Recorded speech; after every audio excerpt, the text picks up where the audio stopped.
Hello everyone, welcome back to my channel. চলে এলাম একটা নতুন সুন্দর দিনের ব্লগ নিয়ে। শ্রীরামপুরে আজকে আমার ডে 1। ঘুম থেকে উঠলাম এবং ফ্রেশ হয়ে নিলাম। জিদানকেও ফ্রেশ করিয়ে বসিয়ে দিলাম ব্রেকফাস্টে।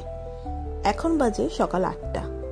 খুব তাড়াতাড়ি উঠেছি কারণ পুরো দিনে অনেক কিছু অ্যাক্টিভিটি রয়েছে। এখানে আসলে আমি অনেক কিছু কাজ করি, সেগুলোর কিছু কিছু ক্লিপিং তোমাদের সাথে শেয়ার করবো। তো চলো আর দেরি না করে আজকের ভিডিওটা শুরু করা যাক।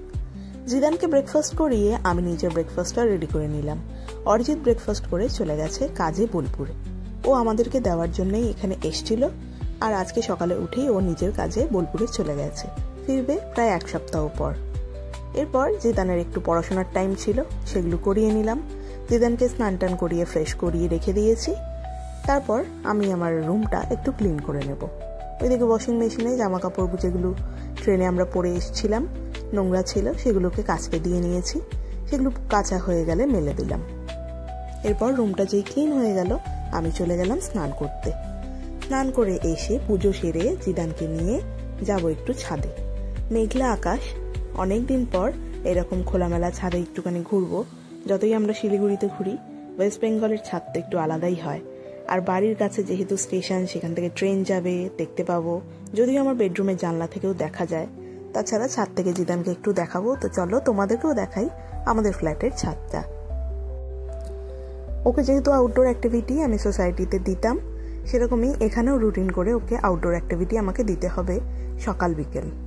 সকালের দিকে রোদ থাকলেও কখনো কখনো মেঘলা যখন হয়, ওই সময়টা ওকে বাইরে নিয়ে যাব সেরকমই ভেবেছি। সেই মতন আজকে যেহেতু মেঘলা, একটুখানি আধ ঘন্টা মতন ওকে ছাদে ঘোরালাম। খুব ঠান্ডা হাওয়া বইছিল, আর দেখো মেঘলা হয়ে রয়েছে, খুব ভালো লাগছিল। এরপর দেখলাম ছাদ বাগানটা কি সুন্দর সবুজে ভরে গেছে। যেহেতু 2-4 দিন ধরে টানা বৃষ্টি চলছে, কিছু কিছু ফুলের গাছ ফ্ল্যাটে যারা থাকে তারা বসিয়েছে, দেখতে বেশ ভালোই লাগছিল।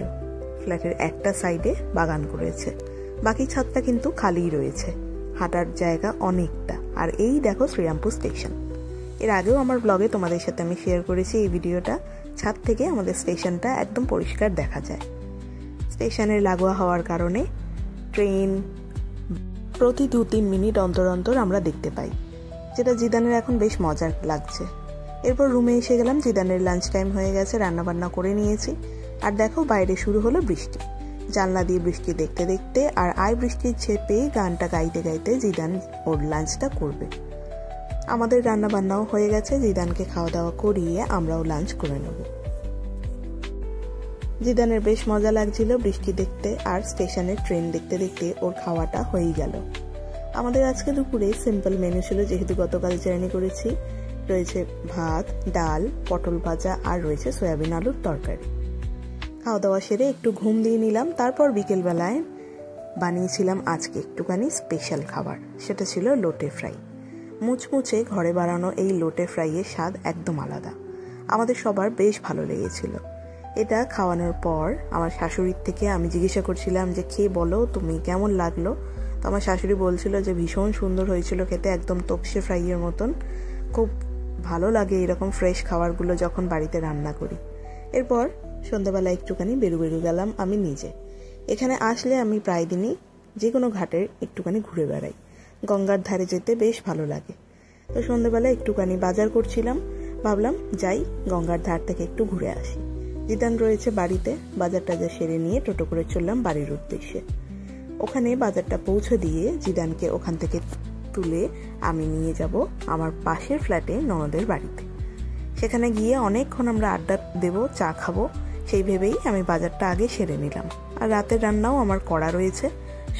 প্রায় ঘন্টাখানেক আমি সেখানে আড্ডা দিলাম, এবং জিদান দেখো পিসির কোলে বসে দুধ খাচ্ছে।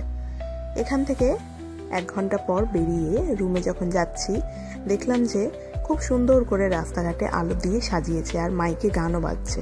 তার কারণ আগামীকাল বিশ্বকর্মা পুজো, সেটারই ডেকোরেশন দেখো হয়ে গেছে। এবার যাই উপরে। জিদানের তো ডিনার টাইম হয়ে গেছে, ও তো 8:30 থেকে 9টার মধ্যে ডিনার করে। তো দেরি না করে ওকে আমি খাওয়া দাওয়াটা আগে করিয়ে দেব, তারপরে আমি আমার খাবার খাবো। ওপরে যেতে যেতে ভাবছিলাম যে একটু হেড ম্যাসাজ নিলে ভালো হয়, কারণ মাথাটা একটু ব্যথা ব্যথা করছে। তো আমার শাশুড়ি তো বিউটিশিয়ান, খুব ভালো হেড ম্যাসাজ দেয় উনি আমাকে। তো ভাবলাম মাকে একটু নারকেল তেল বলবো গরম করে আমার চুলে ভালো করে মাসাজ করে দিতে। সেই মতন আমি মাসাজ নিলাম, তারপর ডিনার করে দিনটাকে এন্ড করলাম। তাহলে আজকে আসি, দেখা হবে আগামীকাল নতুন ভিডিওতে। ততক্ষণ সকলে তোমরা ভালো থেকো, আর নতুন নতুন ভিডিও চ্যানেলে আসছে, দেখতে থেকো। Bye, take care, good night.